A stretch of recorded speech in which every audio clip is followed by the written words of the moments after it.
যারা স্ত্রী হয়ে ঘরে এসেছে তারা স্বামীর মাকে, শাশুড়িকে সহ্যই করতে পারেন না।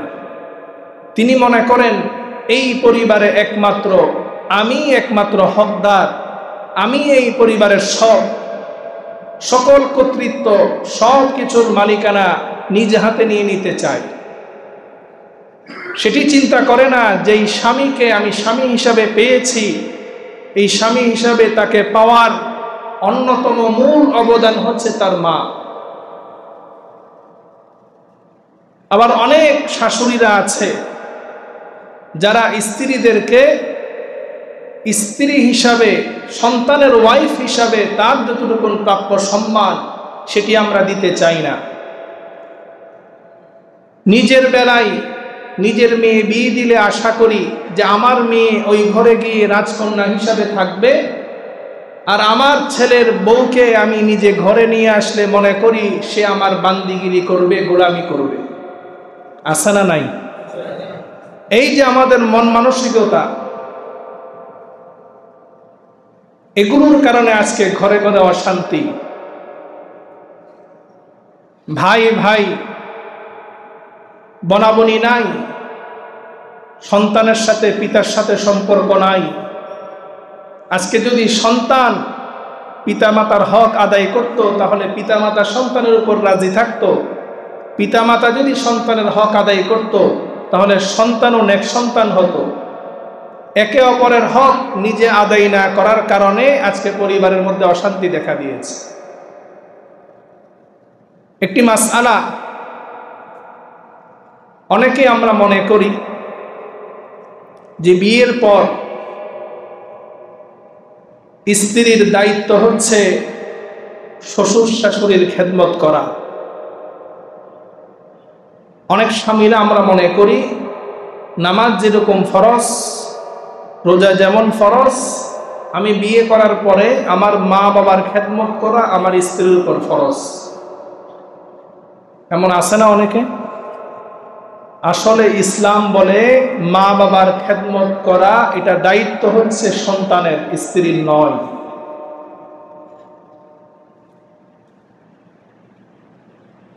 আবার স্ত্রী যদি এটা মনে করে যে মা বাবার খেদমত, শ্বশুর শাশুড়ির খেদমত এটা আমার জন্য অপমানের, এটা করা যাবে না, তাহলে সেই স্ত্রী সবচাইতে নির্বোধ। স্ত্রীর এটা চিন্তা করতে হবে যে শ্বশুর শাশুড়ির খেদমত করা এটা আমার জন্য ভাগ্যের ব্যাপার। যেই স্ত্রী শ্বশুর শাশুড়ির খেদমত করতে পারে সে সবচাইতে বেশি সৌভাগ্যবান, কারণ সেও একদিন শাশুড়ি হবে। সে যেদিন শাশুড়ি হবে, সে যে কর্ম করে যাবে একদিন সে কর্মের ফল সেও পাবে। শাশুড়ি, শ্বশুর শাশুড়ি যেন এটা মনে না করে ছেলের বউকে নিয়ে এসেছি আমার খেদমত করানোর জন্যে, আমাদের গোলামি করানোর জন্যে। এই মন মানসিকতা থেকে বের হয়ে আসতে হবে। আবার ছেলের বউকে এটা মনে রাখতে হবে যে শ্বশুর শাশুড়ির খেদমত করা এটা সওয়াবের কাজ, অনেক বড় আজরের কাজ। এটার দ্বারা আমি আল্লাহ তাআলার কাছে এটার পুরস্কার আমি পাবো। সুবহানাকা লা ইলমা লানা ইল্লা মা আল্লামতানা ইন্নাকা আনতাল আলিমুল হাকীম। রব্বি জিদনি ইলমা রব্বি ইশরাহ লি সাদরি ওয়া ইয়াসসির লি আমরি واحلل عقدة من لساني يفقهوا قولي اللهم صل على محمد وأنزله المقعد المقرب عندك يوم القيامة اللهم صل على محمد وعلى آل محمد كما صليت على إبراهيم وعلى آل إبراهيم إنك حميد مجيد اللهم بارك على محمد وعلى آل محمد كما باركت على إبراهيم وعلى آل إبراهيم إنك حميد مجيد আলহামদুলিল্লাহ সুম্মা আলহামদুলিল্লাহ। উপস্থিত মুআজ্জাজ মুকাররম ওয়াজিবুল ইহতিরাম সম্মানিত উলামায়ে কেরাম, আমার পরম শ্রদ্ধাভাজন পিতৃতুল্য সম্মানিত মুরব্বিয়ানে কেরাম, সমবয়সী দিন প্রিয় ইসলাম প্রিয় যুবক তরুণ ভাইয়েরা, স্নেহের মাসুম ছোট বাচ্চারা, পর্দার আড়াল থেকে শ্রবণরতা আমার দিনদার পর্দানিশীন সম্মানিত মা ও বোনেরা, দূর দূরান্ত থেকে আগত মুহিব্বিন মুতাআল্লিকিন, সর্বস্তরের তাওহীদি জনতা, আমরা আল্লাহ তাআলার দরবারে সর্বপ্রথম শুকরিয়া আদায় করছি যে আল্লাহ সুবহানাহু ওয়া তাআলা আজকের এই পবিত্র মহিমান্বিত জুমার দিনে জুমার সালাত আদায়ের উদ্দেশ্যে আল্লাহ তাআলা আমাদেরকে দুনিয়াবি সকল কাজকর্ম থেকে ফারেক করে পৃথিবীর শ্রেষ্ঠতম স্থান আল্লাহ তাআলার ঘরে আমাদেরকে সুস্থ হায়াত নেক হায়াত দারাজ করে কোরআন সুন্নাহর আলোচনার এই মজলিসে উপস্থিত হওয়ার তৌফিক দান করেছেন। আমরা সে মুনিবের দরবারে অন্তরের অন্তঃস্থল থেকে হৃদয়ের গভীর থেকে উচ্চ কণ্ঠে সমস্বরে মোহাব্বতের সাথে কালিমাতর শুকর করছি। সকলেই বলি আলহামদুলিল্লাহ। অসংখ্য অগণিত দরুদ এবং সালামের হাদিয়া পেশ করছি দু জাহানের বাদশাহ সরকারে দু আলম সৈয়দুল কাউনাইন ওয়াস সাকলাইন আকায়ে নামদার তাজদার মদিনা জনাব মুহাম্মদুর রাসূলুল্লাহ সাল্লাল্লাহু আলাইহি ওয়াসাল্লামের প্রতি। সম্মানিত হাজিরিন, পবিত্র জিলকদ মাসের আজকে দ্বিতীয় জুমা। গত জুমায় ইসলামের মধ্যে হালাল রিজিক অন্বেষণ করার জন্যে আল্লাহ তাআলার পক্ষ থেকে শ্রম দেওয়ার, পরিশ্রম করার গুরুত্ব সম্পর্কে আলোচনা করেছিলাম। তার ধারাবাহিকতায় কিছু কথাও আজকে আলোচনা করার চেষ্টা করব ইনশাআল্লাহ। মুহতারাম হাজিরিন,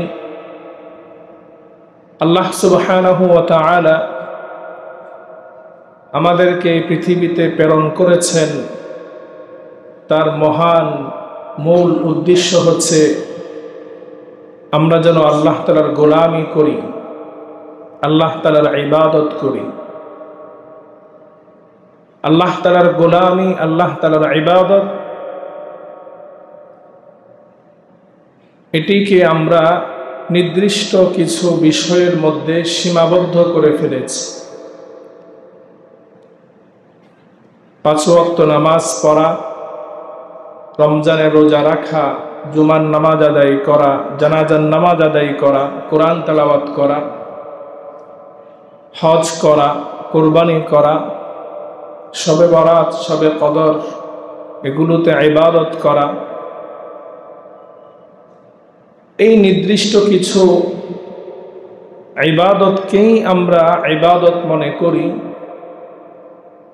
বাকি জীবনের, বাকি হায়াতের বাকি কাজগুলোকে আমরা ইবাদতের গণ্ডি থেকে বের করে দিয়েছি। অথচ আমাদের হায়াতের মধ্যে আল্লাহ তাআলা দৈনিক আমাদের যে 24 ঘন্টা আমরা সময় ব্যয় করি, প্রত্যেকটি কাজ আমরা চাইলে ইবাদত বানিয়ে আমরা করতে পারি।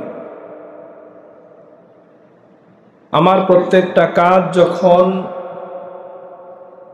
নবী করিম সাল্লাল্লাহু আলাইহি ওয়াসাল্লামের তরিকা অনুযায়ী হবে, নবীর দেখানো পদ্ধতি অনুযায়ী আমরা করব, তখন আমার ঘুম থেকে শুরু করে, আমার খাবার থেকে শুরু করে, আমার পায়খানা প্রস্রাব থেকে শুরু করে, এমনকি স্ত্রীর সাথে থাকা পর্যন্ত সেটাও আল্লাহ তাআলা ইবাদত হিসাবে কবুল করবেন। সুবহানাল্লাহ।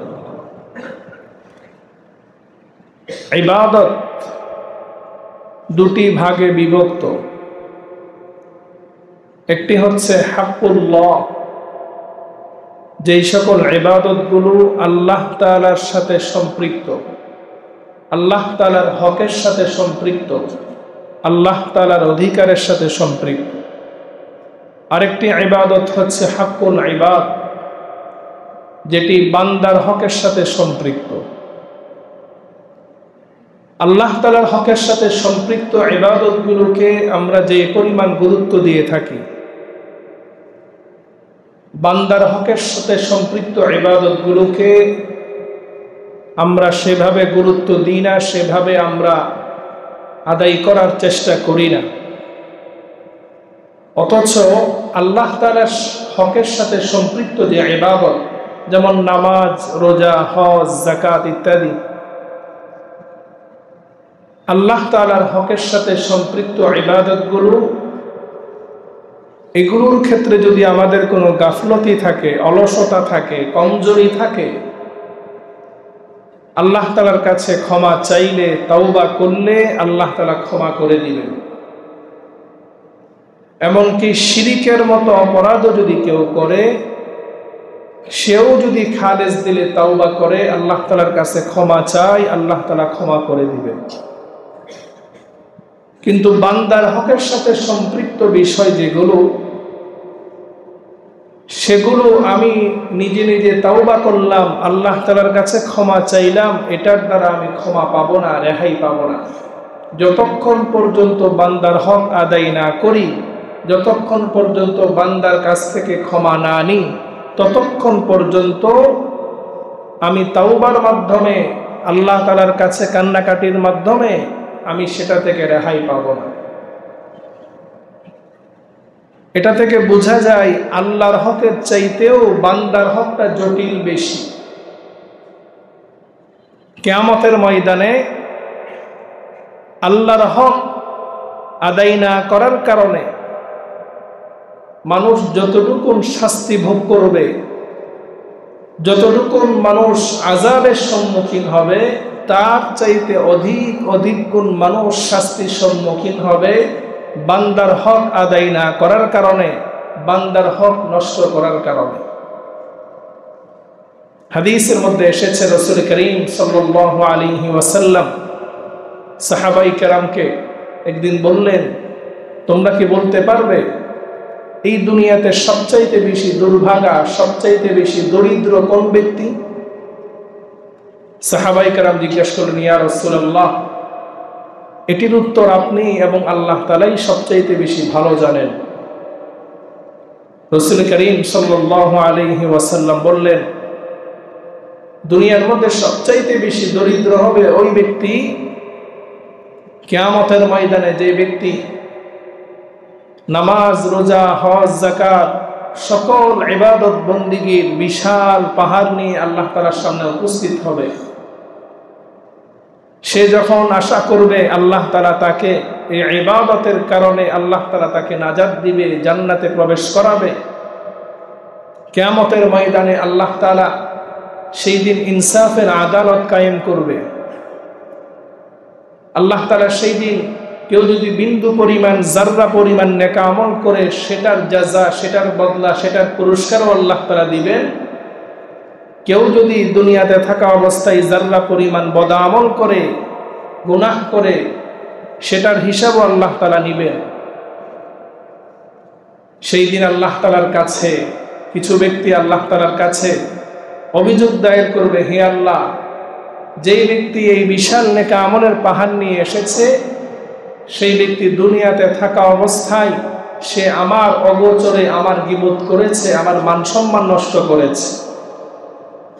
আরেকজন আল্লাহ তাআলার কাছে নালিশ করবে, হে আল্লাহ, যেই ব্যক্তি এই বিশাল নেক আমলের পাহাড় নিয়ে এসেছে, সে দুনিয়াতে থাকা অবস্থায় আমাকে গালিগালাজ করেছে, আমার সাথে অন্যায় আচরণ করেছে।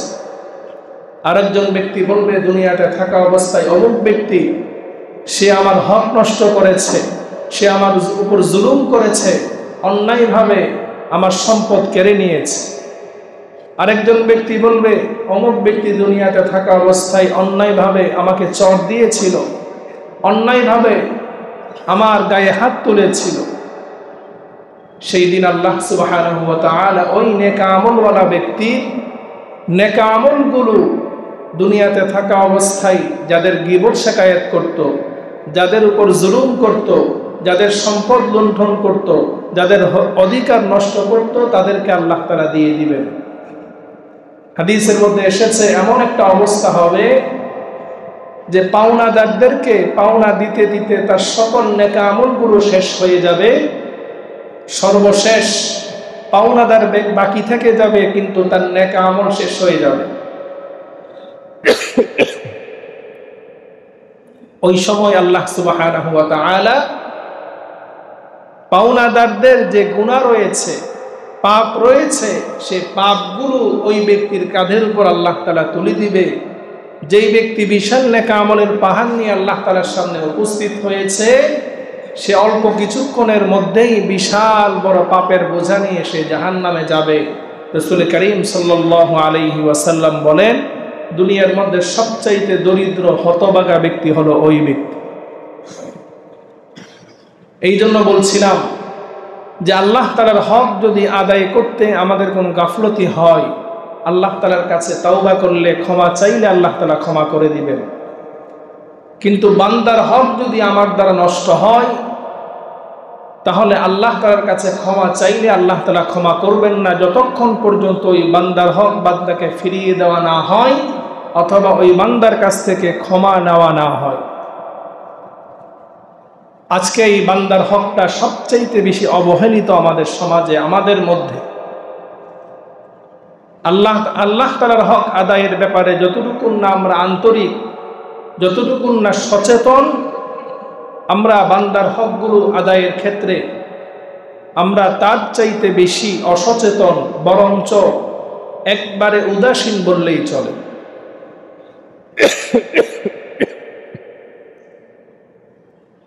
আজকে আমাদের এই অবস্থার মূল কারণ হচ্ছে আজকে আমাদের মুমিন মুসলমানের যেই চরিত্র থাকার কথা, সেই চরিত্র আজকে মুমিন মুসলমানের মধ্যে নাই। আজকে উত্তম আখলাক আমাদের মধ্য থেকে উঠে গিয়েছে।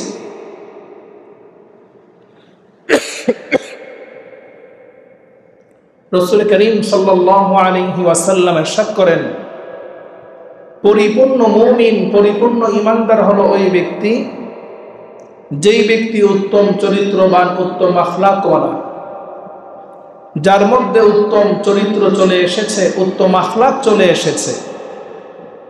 ওই ব্যক্তির দ্বারা কোনোদিন কোনো বান্দার হক নষ্ট করা কখনো সম্ভব নয়। উত্তম আখলাক না থাকার কারণে রাসূল করিম সাল্লাল্লাহু আলাইহি ওয়াসাল্লাম যে চরিত্র আমাদেরকে শিক্ষা দিয়েছেন, রাসূলের চরিত্র যেমন ছিল, সাহাবায়ে কেরামের চরিত্র যেমন ছিল, আজকে আমরা সেই চরিত্র থেকে, সেই আখলাক থেকে আমরা দূরে সরে চলে এসেছি। আজকে আমাদের মধ্যে আমরা অনেকেই আছি, নামাজ পড়ি, মুখে দাঁড়িয়ে আছে, পাঞ্জাবি পরি, জুব্বা পরি, কিন্তু আমাদের জবান দ্বারা এমন এমন কথা বের হয়, এমন এমন গালিগালাজ বের হয়, যেটা শুনলে একজন অমুসলিমও লজ্জা পায়।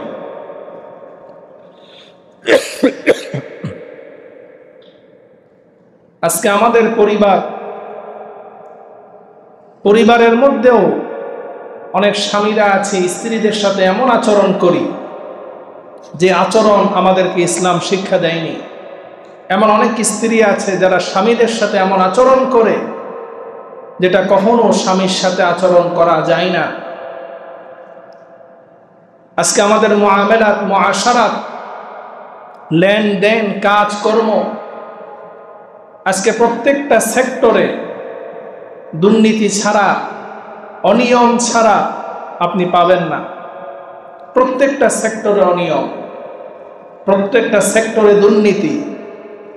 আপনি আমাদের দেশের যে কোনো অফিসে যান, যেখানেই যান সেবা নেওয়ার জন্যে,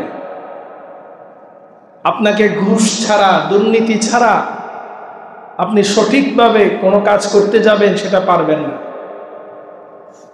আপনার নাগরিক অধিকার, সেই অধিকারটা আপনি তার কাছ থেকে নেওয়ার জন্য যাবেন, সেটি আপনি পাবেন না যদি আপনি ঘুষ না দেন।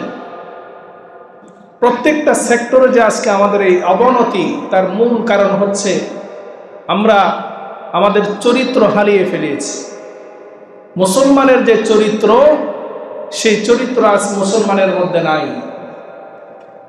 এই চরিত্র, উত্তম আখলাক, এটাও যে একটা বড় ইবাদত, বরঞ্চ এটা এমন একটা ইবাদত, হাদিসের মধ্যে রাসূল করিম সাল্লাল্লাহু আলাইহি ওয়াসাল্লাম ইরশাদ করেন, ইন্না আথকালা শাইইন ইউদআউ ফিল মিজানি আল মুমিনু ইয়াওমাল কিয়ামাতি খুলুকুন হাসান। কিয়ামতের ময়দানে মিজানের পাল্লায় যেটি সবচেয়ে বেশি ওজনওয়ালা হবে, ভারী হবে ইবাদতের মধ্যে, সেটা হলো উত্তম চরিত্র, উত্তম আখলাক। আজকে উত্তম চরিত্র, উত্তম আখলাক আমাদের মাঝে নাই। অথচ ইসলামের মধ্যে আপনি যতগুলো কিতাব অধ্যয়ন করবেন, সেখানে দেখবেন ইবাদতের যে চ্যাপ্টার, ইবাদতের যে অধ্যায়, নামাজ, রোজা, হজ, যাকাত ইত্যাদি, তার চাইতেও অনেক গুণ বেশি অধ্যায় রয়েছে আমাদের মুআমালাত, মুআশারাত নিয়ে। হানাফি মাযহাবের গুরুত্বপূর্ণ একটি প্রসিদ্ধ কিতাব হেদায়া, মাদ্রাসার ছাত্ররা চিনবেন। এই হেদায়া কিতাবটির 4টি অংশ রয়েছে, 4টি জুজ রয়েছে। 4টি জুজের মধ্যে, 4টি অংশের মধ্যে প্রথম খণ্ডে ইবাদত, নামাজ, রোজা, হজ, যাকাত ইত্যাদির মাসলা মাসাইল, বিধান নিয়ে আলোচনা করা হয়েছে। বাকি 3 খণ্ডে মুআমালাত, মুআশারাত, মানুষের লেনদেন, আখলাক নিয়ে আলোচনা করা হয়েছে। আমরা ইসলামটাকে শুধুমাত্র নির্দিষ্ট করে ফেলেছি নামাজ, রোজা, হজ, যাকাতের মধ্যে। আমাদের মুআমালাত, মুআশারাত, আমাদের আচার আচরণ, আমাদের কথাবার্তা, লেনদেন, আমাদের কাজকর্ম, এগুলো যে ইবাদত, এগুলো যে ইসলাম, সেটা আমরা মনেই করি না। যার কারণে আজ আমার ঘরের মধ্যে অশান্তি। আমরা সবাই চাই আমাদের নিজের অধিকারটা যেন আমরা পাই, নিজের হকের ব্যাপারে আমরা সবাই সচেতন। আজকে স্বামীর হক স্বামী চাই, স্ত্রীর হক স্ত্রী চাই, মা বাবার হক মা বাবা চাই, সন্তানের হক সন্তান চাই, শ্রমিকের হক শ্রমিক চাই, মালিকের হক মালিক চাই, জনগণের হক জনগণ চাই। কিন্তু প্রত্যেকে এই চিন্তা করে না, আমি যে আমার হক চাচ্ছি, আমি যে আমার অধিকার চাচ্ছি, আমার উপর অর্পিত দায়িত্ব, আমি আমার দায়িত্বটুকু সঠিকভাবে পালন করছি কিনা, আমার যে কাজ, আমার যে দায়িত্ব, সেটা আমি সঠিকভাবে পালন করছি কিনা।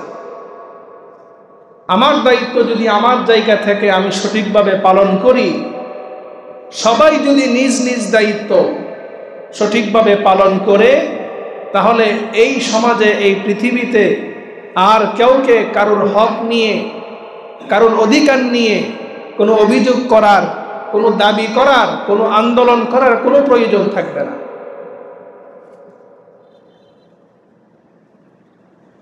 গত পরশুদিন সম্ভবত আপনারা নিউজ দেখেছেন, চট্টগ্রামে একজন র্যাব, সে নিজে আত্মহত্যা করেছে। একটা চিরকুট সে লিখে গিয়েছে। মূল কারণ হচ্ছে আত্মহত্যার পারিবারিক অশান্তি, পারিবারিক কলহ। মা এবং স্ত্রীকে নিয়ে সে একসাথে থাকত, স্ত্রীর সাথে মার বনাবনি ছিল না। এই যে পারিবারিক কলহ, আজকে আমাদের ঘরে ঘরে এটা রয়েছে। কিছু প্রকাশ পাচ্ছে, কিছু প্রকাশ পাচ্ছে না। এই সমস্যাগুলো মূল কারণ হচ্ছে আমরা যার যেটা হক সেটা আমরা আদায় করছি না। আমাদের অনেক মা বোনেরা আছে যারা স্ত্রী হয়ে ঘরে এসেছে, তারা স্বামীর মাকে, শাশুড়িকে সহ্যই করতে পারেন না। তিনি মনে করেন এই পরিবারে একমাত্র আমি একমাত্র হকদার, আমি এই পরিবারের সকল কর্তৃত্ব, সব কিছুর মালিকানা নিজ হাতে নিয়ে নিতে চাই। সেটি চিন্তা করে না যে এই স্বামীকে আমি স্বামী হিসাবে পেয়েছি, এই স্বামী হিসাবে তাকে পাওয়ার অন্যতম মূল অবদান হচ্ছে তার মা। আবার অনেক শাশুড়িরা আছে যারা স্ত্রীদেরকে স্ত্রী হিসাবে, সন্তানের ওয়াইফ হিসাবে তার যতটুকু প্রাপ্য সম্মান সেটি আমরা দিতে চাই না। নিজের বেলায় নিজের মেয়ে বিয়ে দিলে আশা করি যে আমার মেয়ে ওই ঘরে গিয়ে রাজকন্যা হিসাবে থাকবে, আর আমার ছেলের বউকে আমি নিজে ঘরে নিয়ে আসলে মনে করি সে আমার বান্দিগিরি করবে, গোলামি করবে। আছে না নাই? এই যে আমাদের মন মানসিকতা,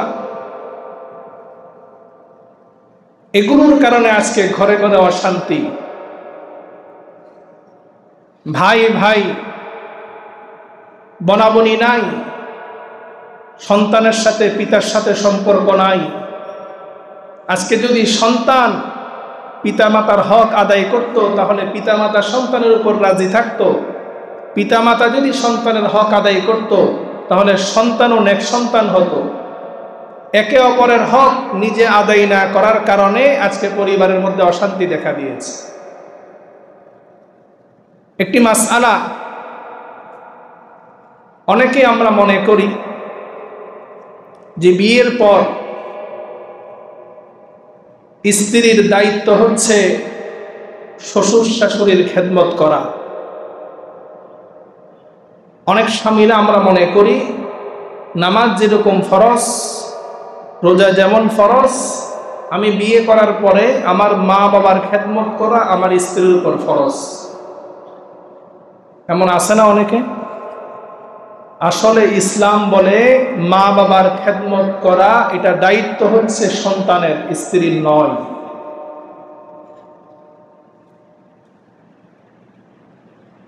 আবার স্ত্রী যদি এটা মনে করে যে মা বাবার খেদমত, শ্বশুর শাশুড়ির খেদমত এটা আমার জন্য অপমানের, এটা করা যাবে না, তাহলে সেই স্ত্রী সবচাইতে নির্বোধ। স্ত্রীর এটা চিন্তা করতে হবে যে শ্বশুর শাশুড়ির খেদমত করা এটা আমার জন্য ভাগ্যের ব্যাপার। যেই স্ত্রী শ্বশুর শাশুড়ির খেদমত করতে পারে সে সবচাইতে বেশি সৌভাগ্যবান, কারণ সেও একদিন শাশুড়ি হবে। সে যেদিন শাশুড়ি হবে সে যে কর্ম করে যাবে একদিন সে কর্মের ফল সেও পাবে। শাশুড়ি, শ্বশুর শাশুড়ি যেন এটা মনে না করে ছেলের বউকে নিয়ে এসেছি আমার খেদমত করানোর জন্যে, আমাদের গোলামি করানোর জন্যে। এই মন মানসিকতা থেকে বের হয়ে আসতে হবে। আবার ছেলের বউকে এটা মনে রাখতে হবে যে শ্বশুর শাশুড়ির খেদমত করা এটা সওয়াবের কাজ, অনেক বড় আজরের কাজ। এটার দ্বারা আমি আল্লাহ তাআলার কাছে এটার পুরস্কার আমি পাব। উভয়ই যদি উভয়কে যথাযথ সম্মান করি তাহলে আমাদের পরিবারের মধ্যে আর অশান্তি থাকবে না। মুহতারাম হাজরিন, এই যে আমরা একে অপরের অধিকারগুলো যথাযথভাবে আদায় করছি না, তার মূল কারণ হচ্ছে আমাদের মধ্যে আজকে উত্তম আখলাক নাই, উত্তম চরিত্র নাই। আজকে যদি আমাদের মধ্যে উত্তম চরিত্র থাকতো, আখলাক থাকতো, তাহলে আমার জবান দ্বারা, আমার কোনো কথার দ্বারা, আমার কোনো কর্মের দ্বারা কোনো মুসলমান, এমনকি কোনো প্রাণী, সে কোনোদিন কষ্টের সম্মুখীন হতো না। রাসূল করিম সাল্লাল্লাহু আলাইহি ওয়াসাল্লাম ইরশাদ করেন, প্রকৃত মুসলিম তো হলো ওই ব্যক্তি মান সালিমাল মুসলিমুনা মিন লিসানিহি ওয়া ইয়াদি, যেই মুসলিমের জবান থেকে, জিহ্বা থেকে, অঙ্গ প্রত্যঙ্গ থেকে, হাত থেকে অন্য মুসলমান নিরাপদ থাকে। রাসূল বলেন মুমিন হলো ওই ব্যক্তি, ওয়াল মুমিনু মান আমিনান নাসু দিমাউহুম ওয়া আমওয়ালুহুম, মুমিন হলো ওই ব্যক্তি যার কাছ থেকে অন্য মানুষ নিজের জান এবং নিজের মালকে নিরাপদ মনে করে। আমি আপনি চিন্তা করে দেখি যে আমার জবান দিয়ে কোনো মুসলমান ভাইয়ের গীবত শিকায়েত করছি কিনা, কোনো মুসলমানকে কঠোর ভাষায় কথা বলছি কিনা। আমার জবান দ্বারা যদি অন্য মুসলমান কষ্ট পায়, অনিরাপদ থাকে, গীবত শিকায়েত করি, তাহলে বুঝতে হবে আমি খাঁটি মুসলমান হতে পারি নাই। আমার অঙ্গ প্রত্যঙ্গ দ্বারা, আমার হাত দ্বারা, আমার পা দ্বারা কোনো মুসলমান কষ্ট পাবে, তাহলে বুঝতে হবে আমি খাঁটি মুসলমান হতে পারি না। আমি খাঁটি মুমিন কিনা সেটা পরীক্ষা হবে। আমাকে যদি মানুষ মনে করে যে আমার কাছ থেকে তার জান মাল নিরাপদ, তাহলে বুঝতে হবে আমি খাঁটি মুমিন। আর আমার কাছ থেকে যদি মানুষের জান মাল নিরাপদ না থাকে, তাহলে বুঝতে হবে আমি খাঁটি মুমিন হতে পারি না। আজকে শ্রমিকরা তাদের অধিকারের জন্য কিছুদিন পর পর আন্দোলন করে, শ্রমিকরা কিছুদিন পর পর তাদের দাবি দাওয়া নিয়ে আমাদের রাস্তার মধ্যে নেমে আসে। শ্রমিকদের যে অধিকার, শ্রমিকদের যে হক, মালিকরা সেটা আদায় না করার কারণে আজকে কয়েকদিন পরে পরে আমাদের দেশে সমস্যা তৈরি হয়। শ্রমিকদের প্রতি মালিকদের কিছু দায়িত্ব রয়েছে, সেই কয়েকটি দায়িত্ব আলোচনা করে আমি আলোচনা শেষ করছি। শ্রমিকদের প্রতি মালিকদের অন্যতম প্রধান দায়িত্ব, এখানে শুধুমাত্র শ্রমিক উদ্দেশ্য নয়, আমরা যারা দায়িত্বশীল রয়েছি, আমি আমার পরিবারের দায়িত্বে থাকতে পারি, আমি আমার মাদ্রাসার দায়িত্বে থাকতে পারি, আমি আমার স্কুলের দায়িত্বে থাকতে পারি, আমি আমার অফিসের দায়িত্বে থাকতে পারি, আমি আমার দোকানের দায়িত্বে থাকতে পারি, আমি আমার মসজিদের দায়িত্বে থাকতে পারি, সমাজের দায়িত্বে থাকতে পারি। যে দায়িত্বে রয়েছি তার অধীনস্থ যারা রয়েছে তাদের প্রতি আমাদের কি দায়িত্ব? এক নম্বর দায়িত্ব হলো অধীনস্থদের উপর তাদেরকে এমন কোনো কাজ আমরা চাপিয়ে দেব না যেই কাজটা তার সাধ্যের বাইরে চলে যায়, তার জন্য বোঝা হয়ে যায়, এমন কোনো কাজ তার উপর চাপিয়ে দেব না। যে 5 কেজি আলগাতে পারবে, লোড নিতে পারবে, তাকে যদি আমি 10 কেজির দায়িত্ব দিয়ে দিই সে নিতে পারবে না। এজন্য অধীনস্থ যারা রয়েছে, আপনি একজনকে দিয়ে ডিউটি করাবেন, সে 8 ঘন্টা ডিউটি করতে পারবে, তাকে যদি আপনি 16 ঘন্টা ডিউটি করান তাহলে সে অসুস্থ হয়ে যাবে, এটা তার উপর জুলুম হবে। এই জন্য দায়িত্বশীল আমরা যারা রয়েছি, যে স্থানে রয়েছি, আপনি আপনার ঘরে, আপনার স্ত্রী আপনার ঘরের কাজ করছে, তাকেও আপনি কাজ করানোর সময় স্ত্রীর দিকে খেয়াল রাখতে হবে যে আমার পরিবার সে কতটুকু পালন করতে পারবে। আমি যদি তার বোঝা, তার যতটুকু ক্যাপাসিটি রয়েছে তার চাইতে বেশি বোঝা চাপিয়ে দিই, তাহলে তার উপর আমি জুলুম করলাম। এই জন্য দায়িত্বশীল আমরা যারা আছি, আমার অধীনস্থ যারা থাকবে, আমার দোকানের কর্মচারী হতে পারে, আমার অফিসের স্টাফ হতে পারে, আমার শ্রমিক হতে পারে, দিনমজুর হতে পারে, তার উপর এমন কোনো কাজ চাপিয়ে দেব না যেটার ক্যাপাসিটি তার নাই, যেটা বোঝা নেওয়ার সেই ক্ষমতা নাই। রাসূল করিম সাল্লাল্লাহু আলাইহি ওয়াসাল্লাম ইরশাদ করেন, ওয়ালা ইউকাল্লিফু মিনাল আমালি ইল্লা মা ইউতিকু, তোমাদের সেই অধিকার নাই শ্রমিককে তার সাধ্যের বাইরে কোনো কাজ চাপিয়ে দেওয়া। 2 নম্বর দায়িত্বশীলদের, আমরা যার যতটুকু যোগ্যতা রয়েছে, যে যতটুকু শ্রম দিবে, যোগ্যতা অনুযায়ী, শ্রম অনুযায়ী তার মজুরি নির্ধারণ করা। এখানে যেন বৈষম্য না হয়, একজন বেশি শ্রম দিবে, বেশি যোগ্যতা আছে, তাকে আমি কম মজুরি দিলাম, কম বেতন দিলাম, আবার আরেকজনের কম যোগ্যতা, কম শ্রম, তাকে বেশি দিলাম, এমন যেন না হয়। যার যতটুকু যোগ্যতা, যার যতটুকু শ্রম, তাকে সেভাবে মূল্যায়ন করতে হবে। হাদিসের মধ্যে রাসূল করিম সাল্লাল্লাহু আলাইহি ওয়াসাল্লাম ইরশাদ করেন, আনজিলুন নাসা মানাজিলাহুম, তোমরা মানুষকে তার নিজের যোগ্যতা অনুযায়ী, তার নিজের ক্ষমতা অনুযায়ী তাকে তুমি মূল্যায়ন করো। যার যতটুকু যোগ্যতা রয়েছে, যার যতটুকু শ্রম দেওয়ার সক্ষমতা রয়েছে, তাকে তুমি সেভাবে মূল্যায়ন করো। এমন যেন না হয় একজন মানুষ শ্রম দিয়েছে বেশি, কষ্ট করেছে বেশি, কিন্তু আমি তাকে মজুরি দেওয়ার সময় কম দিলাম, তাহলে তার উপর আমি জুলুম করলাম।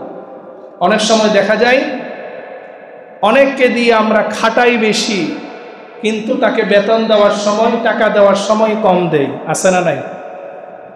আপনি আমাদের নিজেদের সমাজের কথা চিন্তা করে দেখেন, এখনো পর্যন্ত আমাদের সমাজে এমন অনেক অবহেলিত মানুষ আছে যাদের শ্রম বেশি কিন্তু তাদের মজুরি কম। এটার দ্বারা আপনি তার উপর জুলুম করছেন। 3 নাম্বার দায়িত্ব হলো আপনি যাকে দিয়ে কাজ করাবেন, যার থেকে শ্রম নিবেন, আপনার অধীনস্থ যে, তাকে তার পারিশ্রমিক সময় মতো দিয়ে দিবেন। যদি মাসিক আপনার সাথে চুক্তি থাকে তাহলে মাস শেষ হওয়ার সাথে সাথে দিয়ে দিবেন। যদি দৈনিক হয়ে থাকে দৈনিক দিয়ে দিবেন। আজকাল পারিশ্রমিক দেওয়ার ক্ষেত্রে অনেকেই আমরা গরমিশি করি, বিভিন্ন কাজ করাই, কাজ করানোর পরে আমরা আমাদের শ্রমিকদেরকে, অধীনস্থদেরকে তার পারিশ্রমিক, তার বেতন যথাসময়ে আমরা দিই না। এটা তার উপর জুলুম, তার সাথে অন্যায়। রাসূল করিম সাল্লাল্লাহু আলাইহি ওয়াসাল্লাম ইরশাদ করেন, আতুল আজিরা আজরাহু ক্বাবলা আন ইউজিফা আরকাহু, যে শ্রমিককে তার মজুরি তার শরীরের ঘাম শুকানোর আগে পরিশোধ করে ফেলে। হাদিসে কুদসির মধ্যে এসেছে, আল্লাহ তাআলা বলেন, কিয়ামতের ময়দানে আমি 3 ব্যক্তির সাথে মোকাবেলা করব, 3 ব্যক্তির বিরুদ্ধে দাঁড়াবো। তার মধ্যে 1 নাম্বার, রজুলুন আতাবি সুম্মা গদারা, যেই ব্যক্তি আমার নামে শপথ করে ওয়াদা করেছে, ওয়াদা করার পর ওয়াদা ভঙ্গ করেছে, কিয়ামতের ময়দানে আমি তার বিরুদ্ধে অবস্থান করব। 2 নম্বর, ওয়ারাজুলুন বাআ হুররান ফাআকালা সামানাহু, যে ব্যক্তি কোনো স্বাধীন ব্যক্তিকে বিক্রয় করে সেই বিক্রয় মূল্য খেয়ে ফেলেছে, কিয়ামতের ময়দানে আমি তার বিরুদ্ধে অবস্থান করব। রাসূল বলেন, ওয়ারাজুলুন ইস্তাজারা আজিরান ফাস্তাওয়াফা মিনহু ওয়া লাম ইউতি আজরাহু, যে ব্যক্তি কোনো শ্রমিককে দিয়ে খাটিয়েছে, তার থেকে শ্রম আদায় করে নিয়েছে, ওই শ্রমিক তার শ্রম দেওয়ার পরে তাকে যখন তার মজুরি যে ব্যক্তি দেয় না, কিয়ামতের ময়দানে ওই সমস্ত ব্যক্তিদের বিরুদ্ধে আমি অবস্থান নেব। আল্লাহ তাআলা যদি আমাদের বিরুদ্ধে অবস্থান নেন, আমাদের কি অবস্থা হবে বলেন? এই জন্য সাবধান। কোনো ব্যক্তিকে দিয়ে, আপনার ঘরের কাজের ছেলে হতে পারে, কাজের মেয়ে হতে পারে, দারোয়ান হতে পারে, আপনার বিল্ডিংয়ে যারা কাজ করে তারা হতে পারে নির্মাণ শ্রমিক, যে কোনো প্রকারের শ্রমিক হতে পারে, যাকে দিয়ে আপনি কাজ করাবেন, শ্রম দেওয়ার পরে তাকে যদি আপনি তার প্রাপ্য মজুরি না দেন, কিয়ামতের ময়দানে আল্লাহ তাআলা আপনার বিরুদ্ধে দাঁড়াবেন। শ্রমিকের উপর দায়িত্বশীল যারা আছি, আমাদের অধীনস্থদের উপর আমরা জুলুম করব না, তাদের উপর অন্যায় করব না, তাদের সাথে সুন্দর আচরণ করব, তাদের সাথে গালমন্দ করব না, তাদের গায়ে হাত দিব না। রাসূল করিম সাল্লাল্লাহু আলাইহি ওয়াসাল্লাম জীবনে কোনোদিন কারোর গায়ে হাত দেননি, যুদ্ধ ব্যতীত।